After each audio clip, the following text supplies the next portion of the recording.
Ministerios Evangelísticos Visión de Fe te da la bienvenida a su programa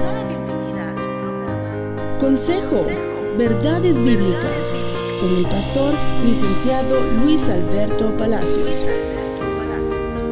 Un programa de bendición para tu vida espiritual.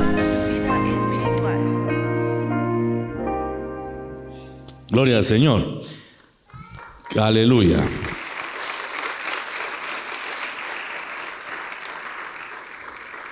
Quiero llevarles, amados hermanos, al libro del profeta Oseas. Oseas capítulo número 2. Oseas 2, versículos 14 y 15. Quiero hablar de la bendición del desierto y la transición del desierto a Canaán. Porque el pueblo, para ser liberado, pasó por procesos, hermano. Una de las transiciones fue de Egipto al desierto, y luego tuvieron que transicionar del desierto a la tierra prometida de Canaán. Y quiero que hablemos un poquito de eso. Oseas 2, 14 y 15 dice, voy a leer en la versión Palabra de Dios para Todos. Así que voy a seducirla, la llevaré al desierto y allí le hablaré a su corazón. Le daré campos de uvas y transformaré el valle del desastre en una puerta de esperanza. Entonces ella me responderá como lo hizo cuando era joven y salió de la tierra de Egipto. Que el Señor nos bendiga, hermanos, a través de su palabra.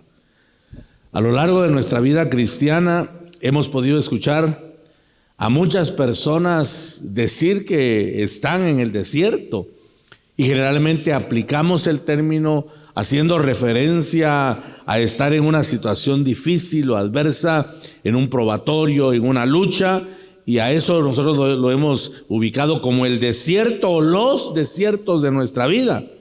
Siempre hemos catalogado al desierto como un lugar inhóspito, feo, desagradable, porque las características del desierto realmente lo son de esa manera, así se perfila, son varias, y una de ellas son los extremos. En el desierto podemos ver un calor intenso en el día y un frío extremo en la noche. Es un lugar pues no poblado, obviamente, por eso se llama desierto, un lugar donde escasea el alimento, donde no se obtiene lluvia, donde hay muy poca agua. Pero al analizar a fondo los desiertos que nos permite el Señor pasar, yo creo, que tenemos que tomar un enfoque diferente que de lo que hemos escuchado comúnmente, pensando que el desierto es una etapa solo de lucha y de batalla, porque es una etapa necesaria. Eso estaba considerando y pensando ayer. Es una etapa necesaria, porque de lo contrario el Señor no diría al pueblo de Israel: te llevé al desierto.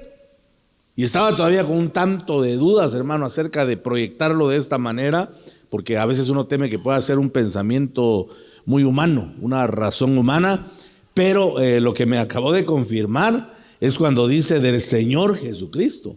Dice en la versión moderna, la versión Prat, así se conoce, dice que el Espíritu Santo lo llevó a rastras al desierto. Es la única versión que dice de esa manera, que muchos no la aceptan. Dice, no, el Señor no pudo haber sido forzado. Él siempre estuvo en la voluntad plena del Señor, y muchos no aceptan esa traducción, pero la verdad es que el original lo muestra de esa manera. Tiene un imperativo que da a entender que fue obligado el Señor a ir al desierto. Porque ¿quién quiere ir a un desierto? ¿Quién quiere pasar por una faceta semejante? Creo que ninguno. Pero el Espíritu Santo llevó al Señor a rastras, dice esa versión, al desierto, para ser tentado por el enemigo. Mire qué cosas a veces Dios permite. Entonces ahí yo acabé de comprender que el desierto es una faceta necesaria en nuestra vida cristiana, porque ¿sabe qué me dijo el Espíritu Santo? Si no hay desierto, no hay Canaán. Así de sencillo. Si no hay desierto, no hay tierra prometida. Y nosotros deseamos alcanzar esa tierra que fluye leche y miel, porque la promesa para nosotros está vigente, aunque entendemos como iglesia que no necesariamente el Señor nos va a dar una tierra, porque para nosotros el Padre bendito ha prometido cielos en compañía de nuestro Señor Jesucristo. Nuestra tierra prometida es celestial, hermanos amados. Démosle fuerte las palmas al Señor los que creemos esa verdad.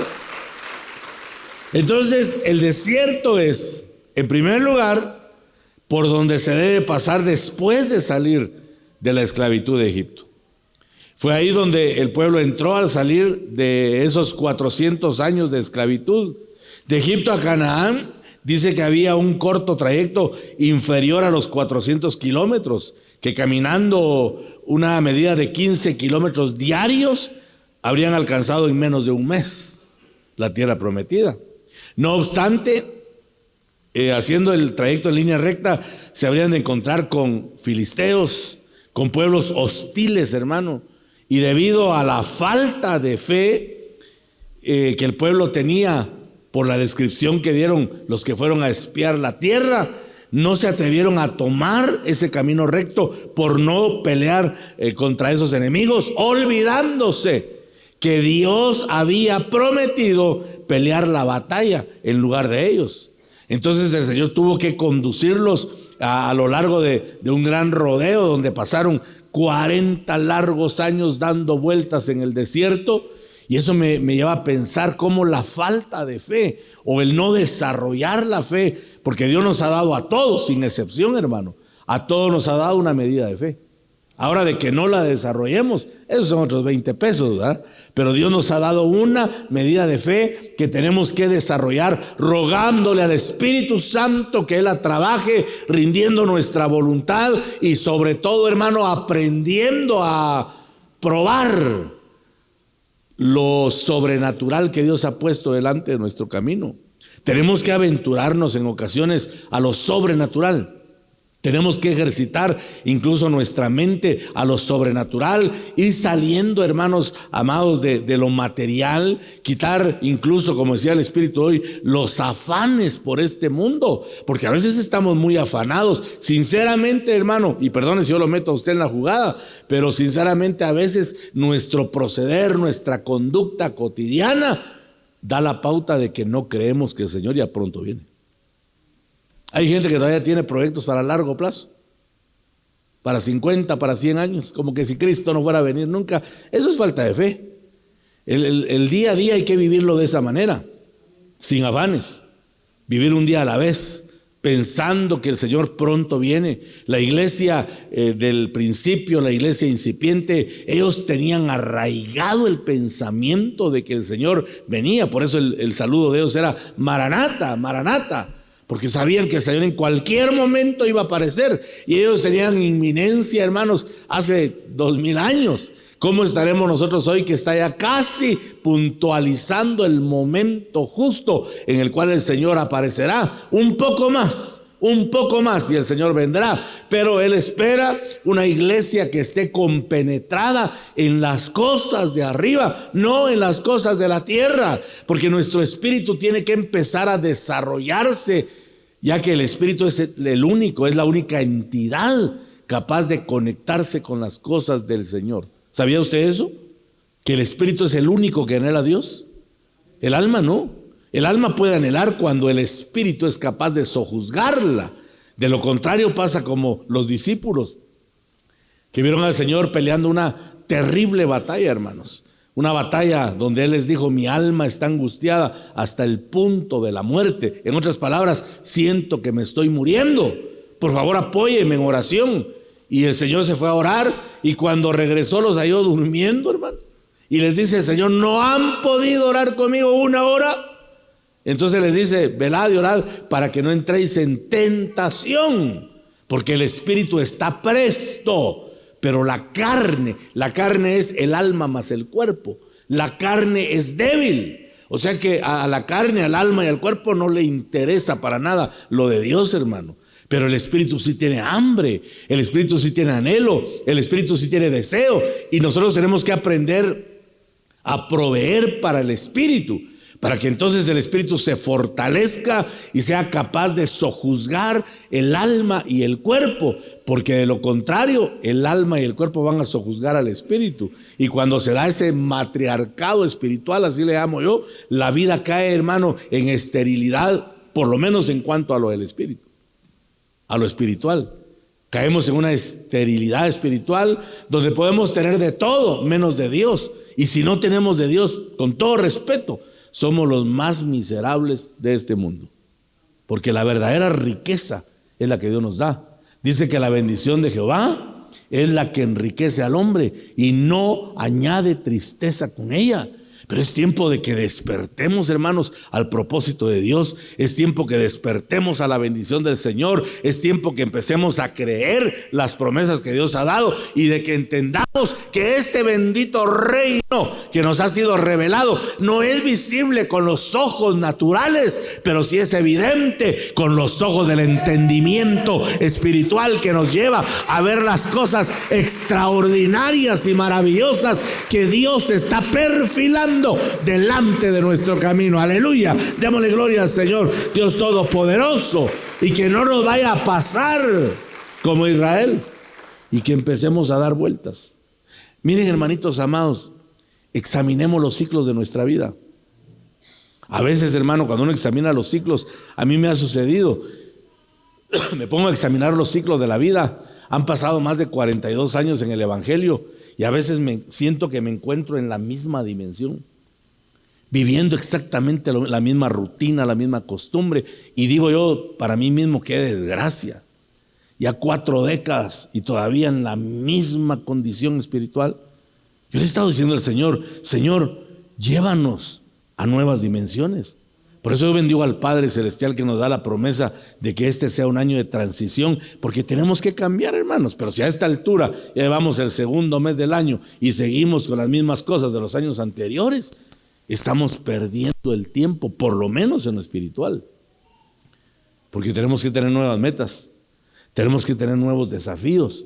Dios nos tiene que llevar a las cosas extraordinarias que Él ha preparado para su pueblo.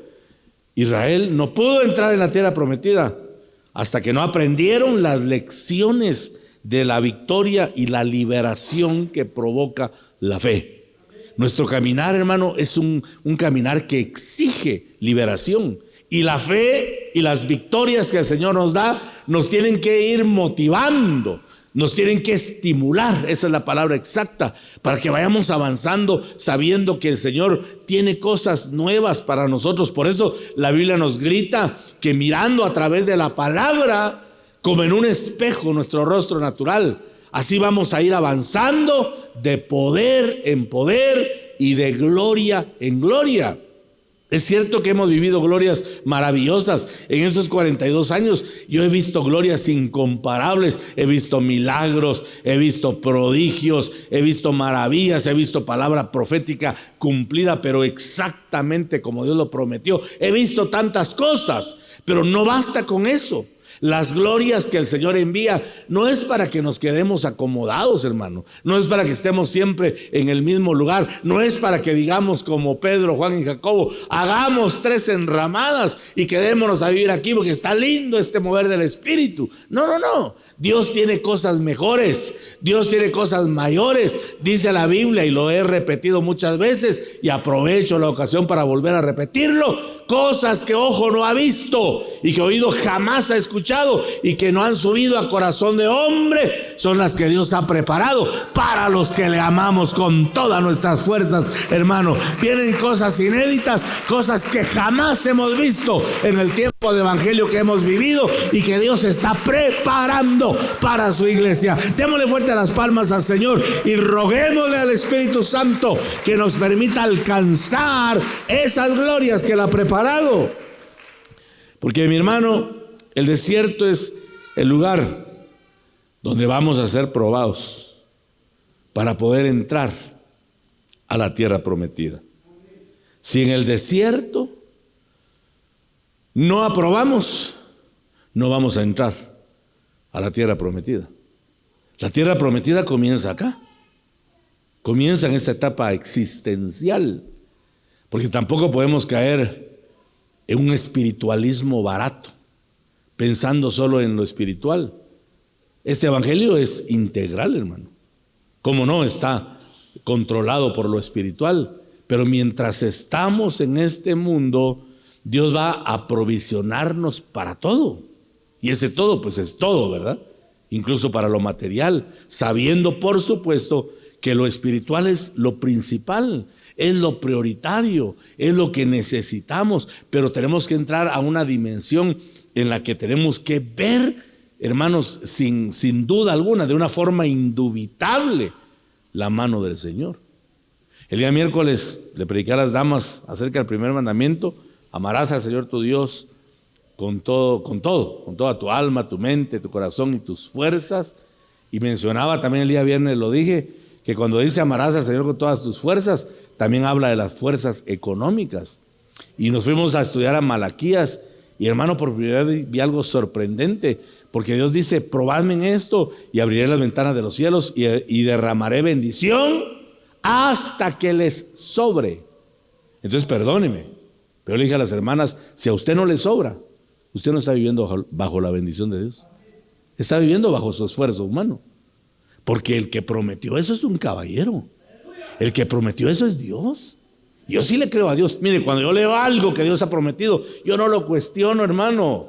Él es Dios y Señor, Él es soberano, Él hace como se le da la gana. Pero una cosa sí he aprendido y he visto en la Escritura, que todo lo que mi Rey bendito ha prometido, todo lo ha cumplido, porque Él es Dios de palabra, aleluya. Y cuando Él dice: te voy a bendecir hasta que te sobre, Él lo va a cumplir, hermanitos amados, aleluya. Si usted lo cree, dele gloria al bendito Señor. Él va a cumplir su promesa, Él va a cumplir su palabra, aleluya, bendito sea el Señor.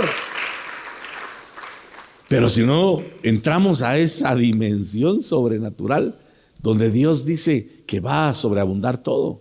Es más, el Señor le dice a Israel que van a ser, parafraseándolo, que van a ser deseados por las naciones. Y usted dirá: pastor, pero dice que todos los aborrecerán. Sí, llegará el punto escatológico, pero Dios también les promete un tiempo de gloria en el que todos van a reconocer la provisión y la bendición que Dios ha enviado para su pueblo. Y lo mismo ocurre con la iglesia.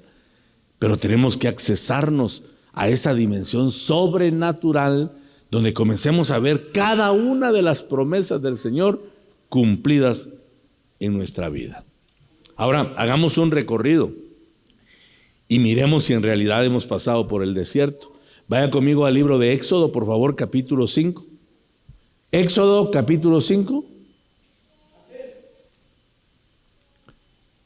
Éxodo 5, 1. Después Moisés y Aarón entraron a la presencia de Faraón y le dijeron: Jehová, el Dios de Israel, dice así: deja ir a mi pueblo. ¿Cuál es el propósito de la liberación? ¿O cuáles son los propósitos? Son varios. Deja ir a mi pueblo a celebrarme fiesta en el desierto. Oiga eso: deja ir a mi pueblo a celebrarme fiesta en el desierto. ¿Para qué nos liberó Dios, hermanos? Para celebrarle fiesta. Una de las intenciones de la liberación es que nos regocijemos en el Señor. La fiesta, ¿cómo no es para Dios? Cuando hacemos fiesta, cuando celebramos un festín espiritual, es para el Señor Dios Todopoderoso. Pero Dios también quiere que nos regocijemos. Las fiestas son para Dios, pero las vamos a experimentar de una manera sobrenatural aquí en la tierra. Tiene que haber un espíritu festivo, tiene que haber un espíritu de alegría, de regocijo, porque esa era la intención de que el pueblo quebrara las cadenas de Egipto, que rompiera las coyundas que los hicieron gemir, que los hicieron llorar, que los hicieron desesperarse, hermano, en 4 siglos de esclavitud.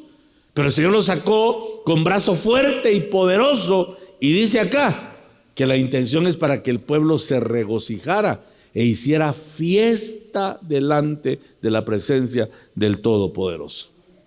Éxodo capítulo 8 y versículo 1. Entonces Jehová dijo a Moisés: entra a la presencia de Faraón y dile: Jehová ha dicho así, deja ir a mi pueblo. ¿Para qué? Para que me sirva, dice acá. Deja ir a mi pueblo para que me sirva. Entonces mire, dos propósitos. El desierto es un lugar donde tenemos que adorar y servir a Dios. El desierto es para que celebremos fiesta en tierra inhóspita. Y eso me hizo reflexionar cómo es la fiesta en el desierto. Y esa fue la experiencia que tuvo Miriam o María, la hermana de Moisés.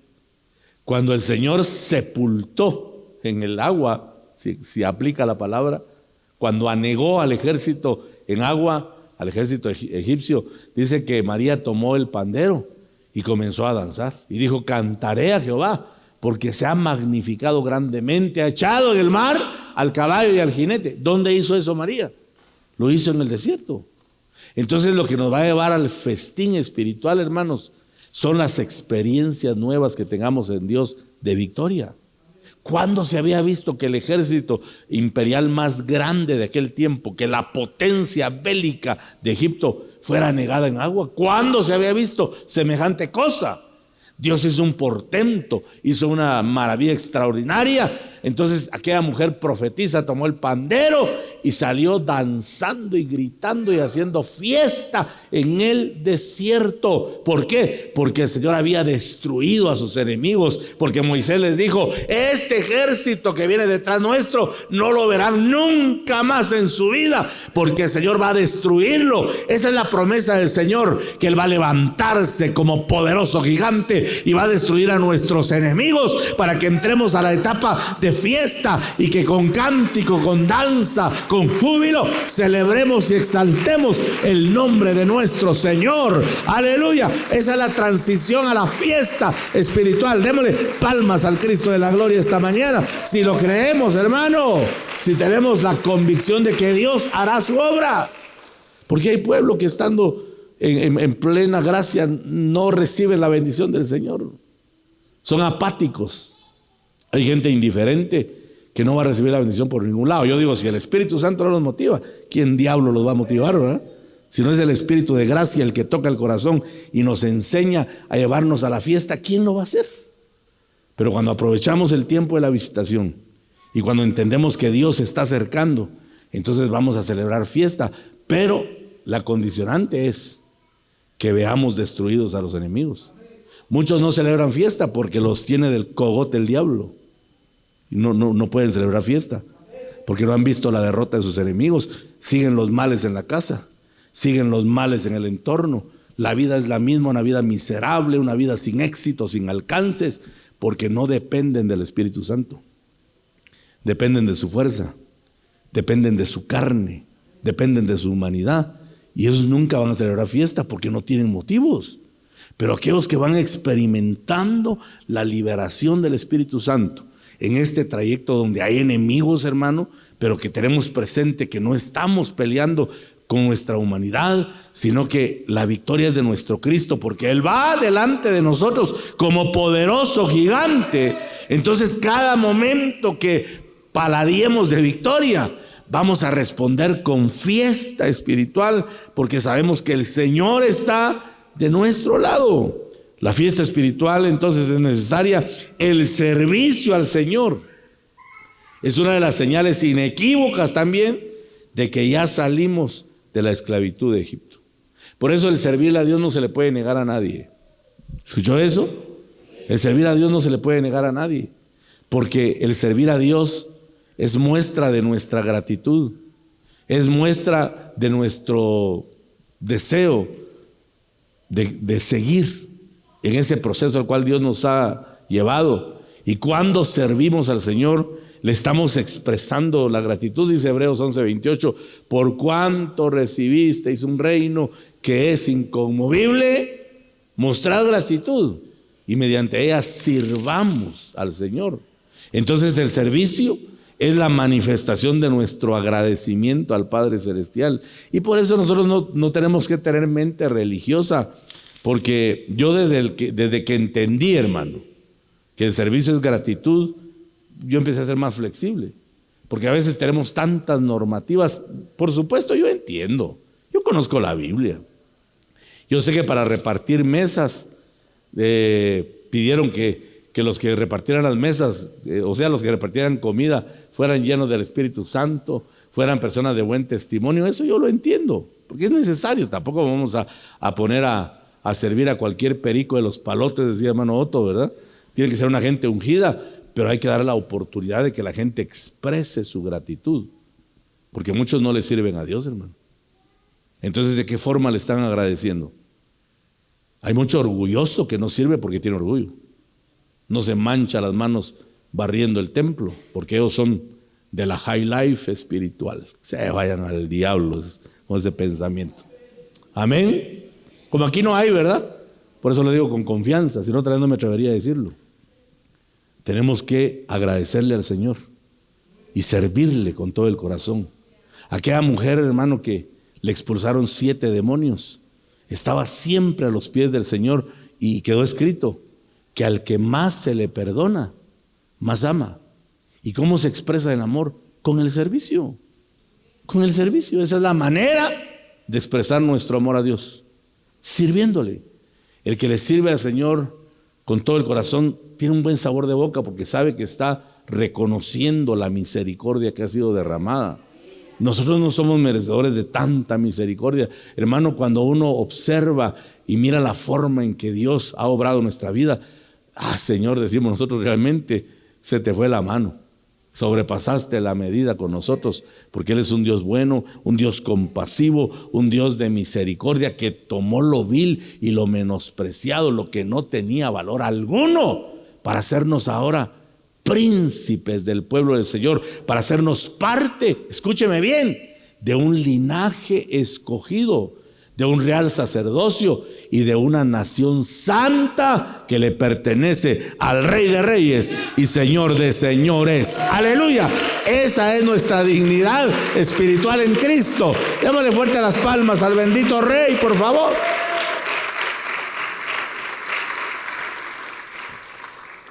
Entonces, la fiesta espiritual y el servicio a Dios son las señales inequívocas de que ya salimos de la esclavitud de Egipto. Ahora lea conmigo Éxodo 14, por favor. Éxodo 14, versículos 21 y 22. Y extendió Moisés su mano sobre el mar, e hizo Jehová que el mar se retirase por recio viento oriental toda aquella noche, y volvió el mar en seco, y las aguas quedaron divididas. Entonces los hijos de Israel entraron por en medio del mar, en seco, teniendo las aguas como muro a su derecha y a su izquierda. Qué impresionante eso. Yo me lo imagino, hermano, que ver el mar como una gelatina aquí, ¿verdad? Los niños curiosos hasta meterían las manos en ambos lados, y el terreno en que iban caminando estaba totalmente seco. Porque el desierto tiene que enseñarnos cómo Dios quita los obstáculos de nuestro camino. Caminar en seco es caminar con libertad. Caminar en seco es avanzar sin tropiezo alguno. Dios quitó los obstáculos. El mar Rojo se abrió delante de sus ojos y hubo un terreno firme y seco por donde pasar. Eso me lleva a pensar en el salmo aquel donde David dice: me hizo sacar del pozo de la desesperación, puso mis pies sobre peña y enderezó mis pasos. Esa peña es roca firme, es terreno seguro, no es terreno resbaladizo. Hermano, en Dios tenemos que caminar confiadamente, porque Él ya preparó un terreno especial para que avancemos en nuestra vida espiritual. Y así caminó el pueblo en terreno firme y seco, donde avanzaban, vieron cómo sus perseguidores eran absorbidos por el agua, y ahí se acabó la persecución. En el desierto, entonces, vamos a encontrar libertad de lo que nos esclavizaba. En esta faceta del evangelio que vivimos, tenemos que ir quebrando cadenas, rompiendo ataduras en el nombre del Señor Jesús. Por eso le dije que es un trayecto de fe y de liberación, porque la fe nos tiene que llevar a la liberación. A veces nos hemos nosotros centrado, pensando que la liberación es demoníaca nada más, y eso no es cierto, porque la liberación también tiene que ver con las áreas del alma que necesitamos nosotros de poner. La Biblia dice que tenemos que despojarnos del viejo hombre que está viciado y revestirnos del nuevo hombre que es según la imagen de Cristo. Ese proceso habla de una faceta de renunciación en la que voluntariamente tenemos que expulsar de nosotros lo que sabemos que a Dios no le agrada. Y eso va a mostrarnos que vamos en terreno firme, porque solo el que camina bajo plena convicción de Dios y en total fe es el único que puede renunciar o ver las áreas que tiene en su alma que no le permiten alcanzar los destinos, en plural, que Dios pone en nuestro camino hasta que encontremos el destino final que Él ha preparado. Amén, hermanos. Capítulo 15 de Éxodo, versos 22 en adelante. E hizo Moisés que partiese Israel del Mar Rojo, y salieron al desierto de Shur, y anduvieron 3 días por el desierto sin hallar agua.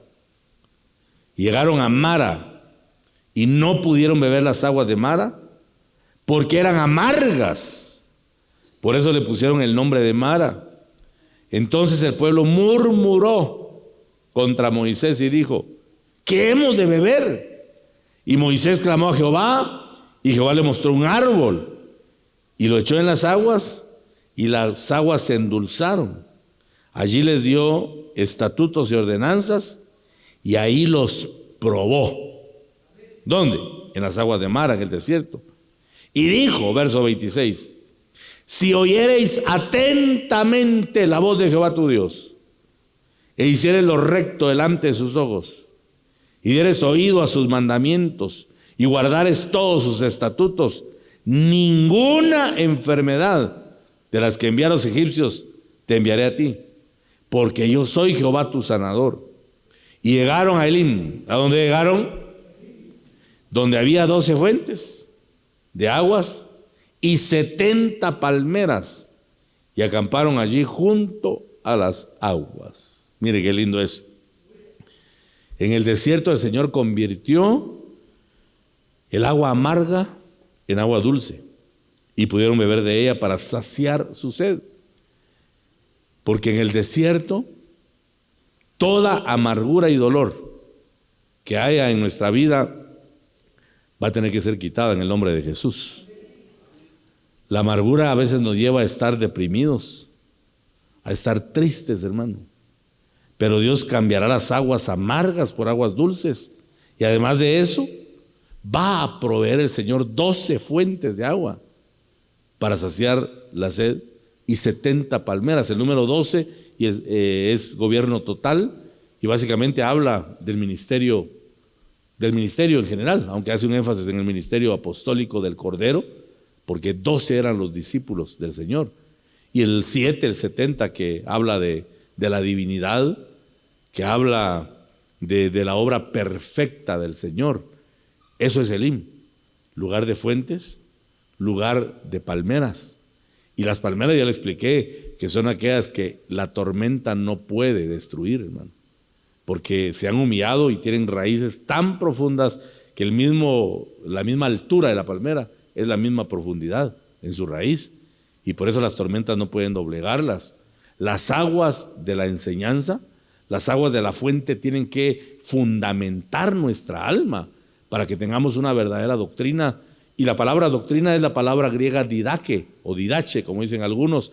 Pero si usted lee el concepto de didache, para resumírselo, doctrina no es un conjunto de conocimientos teológicos. No, doctrina es vida práctica en acción. O sea que la doctrina es lo que nosotros hacemos. Porque hay gente que sabe, entre comillas, doctrina, pero no la vive. Entonces no tiene doctrina. La persona que sabe y no vive es un indocto. Pero aquel que es docto, el que tiene doctrina, es porque practica lo que conoce. Es como los médicos le llaman doctores, ¿verdad? De la palabra docto, alguien que tiene conocimiento. Pero ¿de qué serviría un médico que no ejerza la profesión? que tenga la pared repleta de títulos, pero que nunca haya operado a una persona, que no sepa cómo hacer un diagnóstico, que no sepa cómo dar un medicamento. Saber, doctor, de qué será, porque es una práctica. Ahora, aquel que practica, aquel que ejecuta con todo derecho, le llaman doctor, porque está practicando. Pues lo mismo ocurre con la didaque, la doctrina cristiana. La doctrina verdadera es la que practicamos, hermano. Es la que vivimos continuamente. Y el desierto nos va a llevar a veces a que probemos aguas amargas de la vida para orillarnos a las fuentes que Dios ya preparó. Cuando dice que llegaron a Elim, hermano, ese lugar ya estaba reservado, ese lugar ya estaba preparado, porque Dios jamás va a dejar a su pueblo en aguas amargas. Él siempre va a colocar fuentes de provisión para que bebamos, para que nos saciemos y para que maduremos como la palmera, que cuando las tormentas aparezcan no nos dobleguen, porque estamos confiados en la provisión bendita del Señor Dios Todopoderoso. Alabado sea su santo nombre. Démosle gloria al Señor, hermanos, esta mañana, y que las fuentes no cesen de brotar agua. Que estemos continuamente brotando agua dulce, el agua que extraemos de la palabra del Señor, para que nuestra vida sea cambiada y sea fundamentada de verdad en el Señor. Porque a veces el fundamento, ay Dios, da tristeza, hermanos. Yo escucho a veces plenarias, enseñanzas que me dan risa y digo, bendice a Dios que no las fui a escuchar, porque no suman nada. Solo escuchar que le sobe la solapa a la gente y ya están encantados todos. No, yo sí hablo crudo, hermano. Si tengo que señalar su pecado, se lo señalo de frente, porque a eso me mandó Dios. Si no, en aquel día me van a demandar. Pero está sobando la solapa a la gente. Nah, yo no nací para eso. Yo les digo que el ministerio es como la lucha libre. Hay técnicos y rudos. Yo soy rudo, hermano, para pelear. Amén. Pero esa verdad nos tiene que cambiar. ¿Cuántos dicen amén? A usted y a mí. A ambos nos va a cambiar. Éxodo 16:4, por favor. Y Jehová dijo a Moisés: he aquí yo os haré llover pan del cielo, y el pueblo saldrá y recogerá diariamente la porción de un día, para que yo lo pruebe si anda en mi ley o no. Mire eso. Versículo 32, hermanos, pasemos al verso 32. Y dijo Moisés: esto es lo que Jehová ha mandado, llenad un gomer de él y guardadlo para vuestros descendientes, a fin de que vean el pan que yo os di a comer en el desierto, cuando yo os saqué de la tierra de Egipto. En el desierto entonces el Señor envió el maná de una forma sobrenatural, como lluvia. Lo único que debía hacer el pueblo de Israel era recogerlo y comerlo el mismo día, porque no debía sobrar. Es lo mismo que el cordero pascual, que Dios ordenó que se lo comieran a prisa, que se acabaran el cordero. Y dijo Dios: si la familia es muy pequeña y no aguantan entrar al cordero, ¿sabe cuántas libras tengo que comer cada uno? Entonces compartan con el pobre, pero que el cordero se termine, que se acabe, que no sobre nada, para que la carne no se descompusiera. Mire qué interesante eso. Entonces, hermano, hay que tomar la medida exacta. ¿La medida de qué? La medida de lo que podamos comer, de lo que podamos digerir. Porque si comemos más de la cuenta, perdone que lo diga de esta manera, el maná se puede descomponer en nosotros. Muchos han tomado más de la cuenta y se les ha descompuesto el maná por no tomar lo necesario, la medida exacta. Ahora entiendo yo a mi pastor cuando a veces nos metíamos a profundidades. Se me decía: bueno, ya es suficiente, ya hermanos, salgamos de ahí, finalicemos, gracias Padre por lo que has enviado. Y decía: pastor, sigamos. No, ya no, hermanos, es demasiado, no lo vamos a digerir. Ahora entiendo a qué se refería él con eso. Para que no se descomponga, el Señor le dijo: van a tomar un gomer, una medida, ¿verdad? Y van a comérselo a diario. No deben de tomar más de la cuenta porque se les va a descomponer. Había que tomar la medida exacta de lo que se pueda vivir. Así lo aplico yo ahora. La medida de lo que podamos llevar al terreno de la praxis, para que entonces veamos la bendición de ese pan celestial, hermano. Ya le expliqué que el Salmo 78 creo que es el que dice que Dios lo sustentó con pan de ángeles, hermano. ¿Cómo sabría ese pan? Qué rico haber sido. Yo creo que tenía un buen gusto, un buen sabor, perdón. Creo que era agradable, porque Dios jamás envía algo desagradable. Pan de ángeles, hermano. Pero el pueblo, llegó el momento en que exclamaron, es que ese pueblo sí era de dura cerviz, hermano. Y dijeron, ya estamos hartos de este alimento tan miserable. ¿Sabe cómo es eso? Como cuando la gente pide a otros predicadores. Ya debería de predicar otro en la iglesia, con quien dice, usted ya nos hartó con su prédica. Malagradecidos en primer lugar e ignorantes, porque yo sé lo que tengo de Dios. Pero quieren escuchar otras cosas. Ahí le vamos a traer otros predicadores que les hablen de la samaritana, de Saqueo, de Lázaro. Ahí se los voy a traer. Con eso están contentos los hermanos. Ay, qué bendición. Malagradecidos algunos, ¿verdad? Bueno, pero salgamos de ahí. Usted dirá, ¿qué tendrá el pastor? No tengo nada. Cuando tengo que decir algo de parte de Dios, lo digo, y él sabrá por qué. Amén. El pueblo dijo así, estamos hartos de este alimento miserable. Entonces me dijo Dios, ¿por qué te cargas y mira lo que dijeron de mí? Así se expresaron del pan que yo les di. Pues sí, va, tiene razón Dios. Mandó maná de forma sobrenatural, y lo único que el pueblo debía hacer era recogerlo y comérselo el mismo día. No tenían que trabajar para recibir el maná, solo recogerlo, hermano. Era la única acción que les pidió el Señor. No les faltó comida, les dio pan celestial. Y esta es figura de la gracia del Señor, que nos da sin que nosotros merezcamos nada. Nosotros no merecemos nada, hermano. Nada, nada. No hay mérito en nuestra vida para creer que merecemos la bendición del Señor. Es un evangelio equivocado aquel que piensa, es que hay poder, hay manifestación, porque estamos ayunando, hermano. Nos comprometimos y ayunamos todos los días, hermano, en tal horario, y por eso la gloria. No, eso es mentira. La presencia de Dios desciende porque en su gracia Él la envía, y en su infinita misericordia. Porque cuando uno llega a creer o a pensar que merece la bendición de Dios, hermano, ya estamos en problemas. Creer que merecemos la bendición nos va equiparando o pretende ponernos a la par de Cristo, que es el único varón bienaventurado que sí mereció la bendición del Padre. Entonces, cuando veamos las bendiciones, digamos, Señor, yo no merezco nada, nada, pero en tu infinita misericordia tú has enviado tu bendición, pues la recibimos en el nombre de Jesús, ¿verdad? Y vamos a tomar la bendición plena que Dios ha preparado para nuestra vida. Gloria al Señor, alabado sea su santo nombre por siempre. Gloria a Dios. Ahora lea conmigo el capítulo 17. Es que el Éxodo, hermano, tiene cosas lindas. Éxodo 17 del 1 en adelante. Toda la congregación de los hijos de Israel partió del desierto de Zin por sus jornadas. Ya habían sido saciados con agua dulce y con pan del cielo. Ahora partieron del desierto de Zin conforme al mandamiento de Jehová y acamparon en Refidim, y no había agua para que el pueblo bebiese. Y altercó. Mire, aquí ya no murmuraron. Allá en Mara murmuraron. Ahora altercó el pueblo con Moisés. Yo pensaba que la Biblia no mostraba a pueblo peleando con su pastor, pero sí aquí lo menciona. Altercó, hay gente que pleitea con los pastores, como esta gente, ¿verdad? Y dijeron, danos agua para que bebamos.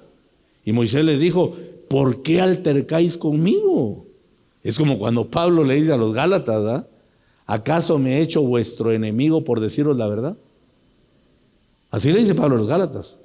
Me he hecho vuestro enemigo por decirles la verdad. Porque eso pasa, hermanos, por decir la verdad, el pueblo a veces alterca contra uno, ¿verdad? Y eso pasó aquí con Moisés. Así que el pueblo tuvo ahí sed y murmuró contra Moisés y dijo, ¿por qué nos hiciste subir de Egipto para matarnos de sed a nosotros, a nuestros hijos y a nuestros ganados? ¿Se da cuenta, hermano? En la pregunta, ¿por qué nos hiciste salir de Egipto? ¿Se da cuenta usted que ese pueblo jamás entendió que Dios los había sacado?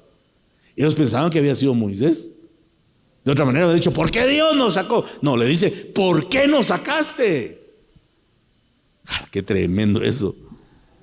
Entonces dice, Jehová dijo a Moisés, entonces clamó, verso 4, Moisés a Jehová diciendo, ¿qué haré con este pueblo? de aquí a un poco me van a apedrear. Y Jehová dijo a Moisés: pasa delante del pueblo y toma contigo de los ancianos de Israel, y toma también en tu mano tu vara con que golpeaste el río, y ve. He aquí que yo estaré delante de ti allí sobre la peña en Horeb, y golpeará la peña y saldrán de ella aguas, y beberá el pueblo. Y Moisés lo hizo así en presencia de los ancianos de Israel. Se llevaron a los ancianos y llamó el nombre de aquel lugar Masá y Meriba, por la rencilla de los hijos de Israel, y porque tentaron a Jehová diciendo: ¿está pues Jehová entre nosotros o no? El pueblo volvió a tener sed y el Señor volvió a saciarlos, hermano. Pero esta vez no de cualquier lugar, sino de la roca, que es Jesús. Ellos bebieron del agua eterna que quita toda sed del alma. En el desierto aprendemos a conocer al Señor y entendemos que el único que puede saciar la sed del alma es Cristo Jesús. Es el único. Él le dijo a la samaritana: si bebieres del agua que yo te di, no tendrás sed jamás. Yo me pregunto, ¿a qué se refería el Señor? ¿A qué se refería? ¿A qué se refería? Y el Espíritu me habló una mañana de estas que estaba meditando. Me desperté pensando en eso. Si bebieres del agua que yo te daré, no tendrás sed jamás. No tendrás sed jamás. Señor, ¿cuál es esa agua y a qué se refiere? ¿Y sabe qué me dijo el Espíritu? A la sed del mundo. El que de verdad ha sido saciado por Cristo no siente sed del mundo. Porque, hermanitos amados, hay pueblo cristiano que todavía le despierta la sed el mundo. Y sienten sed por el mundo, hermano. Y van a ver al Chinabajul. Se van a enojar conmigo, van a pensar que soy antipatriota. Nah. Es una idea, es una figura. Sentimos sed del mundo. Pero cuando Cristo sacia la sed, uno se apega al Señor más y más, hermanos. Amén. Porque el desierto es para eso. Para enseñarnos que el único que puede calmar nuestra sed se llama Cristo Jesús. ¿Cuántos dicen amén a esa gloriosa verdad? Aleluya, bendito sea el Señor. Qué enseñanza da el desierto. Ahora yo me pongo a pensar, si no pasa Dios al pueblo por el desierto, ¿qué hubieran aprendido? No hubieran aprendido nada. Por eso el desierto es importante, hermanos. Éxodo 17:8. Entonces vino Amalec y peleó contra Israel en Refidim. Amalec es figura de la carne, es nuestro viejo hombre. Y lo que hace Dios aquí es darnos victoria sobre un enemigo muy fuerte, hermanos. Pelear contra la carne no es cosa fácil, pero nos damos cuenta que la victoria es recibida en las alturas, porque mientras Moisés oraba, el pueblo comenzaba a recibir autoridad. Por eso, mire, hermano, la importancia del clamor ministerial. Y ahora recuerdo que hace como 25 años escuché a un varón predicar y él dijo algo que nunca olvidé. Dijo: bienaventurado el que tiene padre espiritual. Así lo dijo: bienaventurado el que tiene padre espiritual. Porque en el día postrero, dijo el hermano, en el tiempo previo a la manifestación del Señor Jesús, el que no tenga padre no va a poder mantenerse de pie, porque la función de un padre, verdadero padre espiritual, es clamar por el pueblo, orar, pedir la bendición, suplicar que el Señor tenga control, porque humanamente uno no puede controlar a toda la gente, hermano, pero Dios sí, porque Él es Señor, Él es todopoderoso. Entonces hay que estar clamando, y la función de un verdadero padre espiritual es estar de rodillas, es estar atento a la necesidad del pueblo y suplicarle a Dios que Él la resuelva, para que no vayamos tampoco a caer en un humanismo en el que desmedidamente pongamos nuestra mirada en el hombre y no en Dios. Hay que confiar en Él y clamarle a Él para que Él envíe su bendición, hermanos. Cuando Moisés estaba orando, dice que el pueblo comenzaba a vencer al enemigo, hermanos. Pero cuando él se cansaba, el pueblo comenzaba a retroceder. Es necesario entonces mantenerse en las alturas y clamar para que Amalec sea destruido, para que la carne pierda apetito y fuerza, y comencemos a caminar en el Espíritu, y que empecemos a descubrir las cosas fabulosas que Dios ha preparado si logramos quitar ese velo que se llama carne. Como le dijo el Señor a Jeremías: si entresacares de entre lo malo, de entre lo vil, lo bueno, serás como mi boca. Si logras cortar todo lo malo y sacar lo bueno, le dijo el Señor, vas a ser como mi boca, Jeremías. Mire qué promesa más linda, porque esa es figura de vencer la carne, de hacer a un lado el orgullo, porque hay pueblo que es orgulloso, es vanidoso, como decía mi abuelo, que no da su brazo a torcer, hermano.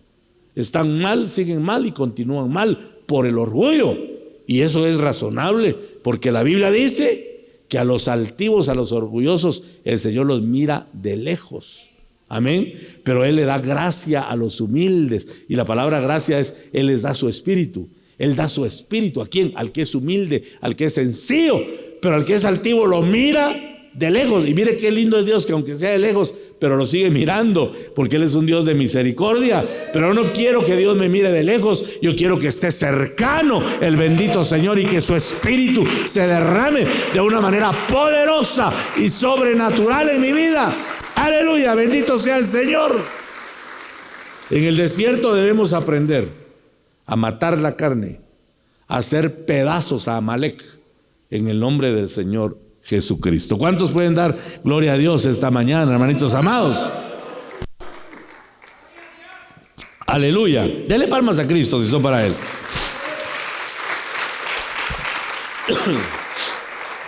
Ya con esto voy a finalizar. Deuteronomio capítulo 8.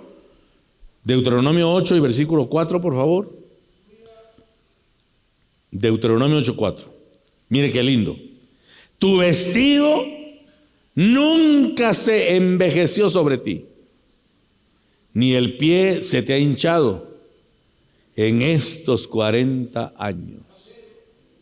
Ojalá, hermano. Qué lindo eso, ¿verdad? Tu vestido nunca se ha envejecido sobre ti, ni el pie se te ha hinchado en estos 40 años. O sea que ellos nunca tuvieron harapos. El vestido se iba renovando. Se iba renovando el vestido. Y siempre les quedaba cabal. Imagínese usted ese milagro, que conforme le crece la barriga, le crezca el vestido. Y Dios lo hizo con ellos. Y dice, tu pie no se ha hinchado. Ellos no tuvieron que meter los pies en agüita de sal, hermano. Y anduvieron a puro caite en el desierto. Y el Señor les dice como testimonio, mira tus pies. Normales, hermano. Mira el vestido con brillo, con buen color, ¿verdad? Ese era un milagro de Dios. Ahora, ahí mismo en Deuteronomio 29:5, capítulo 29, versículo 5. Y yo os he traído 40 años en el desierto. Vuestros vestidos no se han envejecido sobre vosotros, ni vuestro calzado se ha envejecido sobre vuestro pie. Hermano, qué milagro es. Ropa nueva y calzado nuevo todo el tiempo. ¿Por qué? Porque Dios cuidaba de ellos. Dice el Salmo 136:16, al que pastoreó a su pueblo por el desierto, porque para siempre es su misericordia. ¿Por qué tuvieron esos beneficios? Porque el Señor fue su pastor, porque Él cuidó de ellos. En el desierto fueron pastoreados y guiados por el mismo Dios. El tiempo de desierto es el mejor momento para que permitamos que Dios sea quien guíe nuestros pasos. Es el mejor tiempo para agudizar nuestro oído y que oigamos la voz del Señor y que hagamos lo que Él nos pide que hagamos. Amén. Porque Dios ha preparado tiempo de bendición. Y si somos obedientes a la voz del Señor, nunca nos hará falta absolutamente nada. Vamos a tener provisión. El Salmo 105:37 dice que lo sacó con plata y oro y no hubo enfermo en su tribu, dice la palabra. Esa es la promesa del Señor. Lo sacó prósperos, llenos de riqueza, de oro. En el desierto ellos tuvieron oro. El oro que le quitaron a los egipcios, a los que despojaron. En el desierto la enfermedad no los tocó, no se enfermaron, excepto cuando Dios envió un juicio correctivo sobre ellos. Pero Dios siempre tuvo cuidado, siempre los protegió, siempre hubo resguardo, siempre hubo provisión, Dios siempre estuvo en control. Y después del desierto, Josué logró introducir al pueblo a la tierra prometida, a Canaán, la tierra que fluye leche y miel. Ahora yo concluyo con una pregunta. ¿Realmente estamos en el desierto? Si estamos en el desierto, estas cosas que prediqué deben estar pasando en nuestra vida. Es necesario que encontremos aguas amargas en el camino. Es necesario que encontremos procesos difíciles, hermano. Porque si no encontramos esto, probablemente no hemos salido de Egipto todavía. Y eso sí sería trágico, eso sí sería penoso. Así es de que si estamos pasando y nos identificamos con la palabra, bendito sea el Señor, porque esa es señal de que ya salimos del mundo y que vamos rumbo a la Canaán que nuestro Dios ha prometido para nosotros. Amén.